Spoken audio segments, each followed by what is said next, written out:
think a lot of the time we think about our dog's survival responses, that red zone, fight, flight, fidget, fawn, freeze.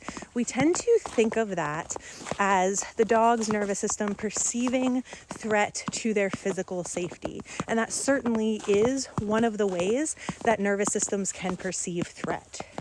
But it's not the only way that nervous systems can perceive threat. We also see the perceived threat of loss of autonomy. And for some dogs, that can be a really big piece of their threat detection. And these dogs are not being stubborn. They are not trying to, take control for the sake of dominating us or being the boss. Their nervous system perceives threat. They perceive this loss of autonomy, and that equals threat to their nervous system, and they are trying to get back to safety. Perceived threat to connection is another place that we can see nervous system activation, dysregulation, because the nervous system says, threat, threat, threat. We are social creatures, so are dogs.